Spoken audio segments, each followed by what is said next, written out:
In this section, we would understand what are unconformity. So when I say conformity, that means everything belongs to one single continuum, one after the other, after the other, after the other. But when we talk about unconformity, that means there is a break. For example, you studied in your school, but after that you thought about doing a job and then you are back to college. So what happens is, in your studies there is a break. So this is an unconformity. A conformity on the other hand would be, you did your schooling and entered into your college. In the same sequence, in the same flow, you are studying continuously and then you go for a job. But unconformity means, due to unforeseen circumstances, due to some reason, you had to go for a job immediately after your school. Now, after you have earned a little, you are ready to study back. So you come back to your college admission. And this brings a break in your continuity of studies, and therefore this is called as unconformity. So unconformity is basically when two rocks on the earth are of different age period and they are separated by some reason. For example, it is a Cretaceous rock, or it is a Permian rock followed by a tertiary rock. Now this green section of the rock, as you can see, was deposited during the Precambrian period. Now what happened is, it remained as it is for numerous years. But after it, there were further activities on earth. Now these activities could be primarily in three forms.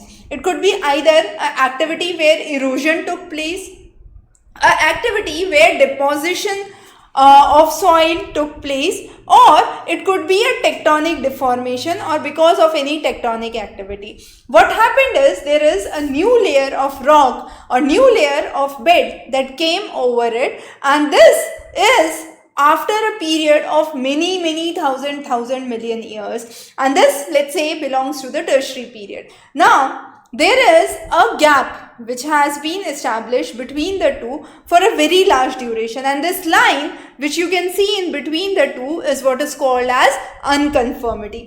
So before going into further details of unconformity, let's do a quick revision of what we understood in the previous go. So in the previous go, we saw that, let's say this is the soil. Okay, I'm just trying to draw a 3D structure for the soil here. Now this layer of the soil is one layer, then you have another layer and the third layer. So this is bed, this is another bed, and this is another bed. Each of them is called a bed. Now let's assume there is a very thin layer which exists.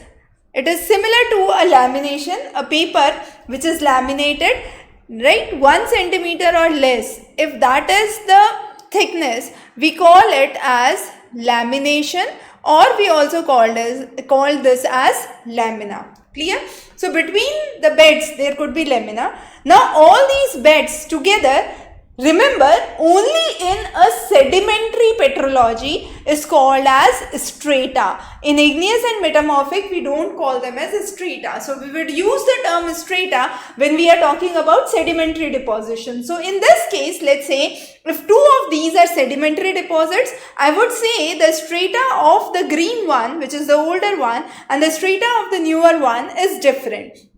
And there have been various ages or various stages of development. So what would be the stages of development? First of all, there would be the formation of old rock.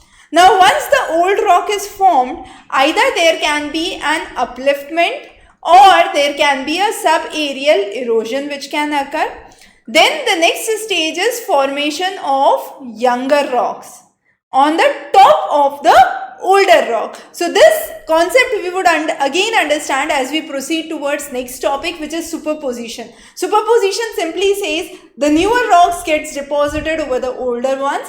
That's the normal phenomena, but there can be an overturned phenomena where the older one deposits on the top of newer ones. We can consider that and talk about that in detail when we move to our next topic, which is superposition. But for now, we understand that there was an old rock, either there was erosion, deposition, upliftment, tectonic activity, because of which you have new layer which is formed, and this new layer is a younger succession over the older layer. As simple as that. Now, how do we understand what is unconformity and the description in the sense how do we understand what is the difference between the two beds. How would I identify that this bed is different from this bed?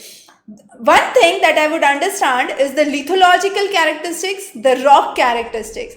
Probably one rock could be a sedimentary rock, which is a limestone, the other could be shale. So there are various lithological characteristics. Again, thickness of the rock. Another important characteristics is age. I can identify through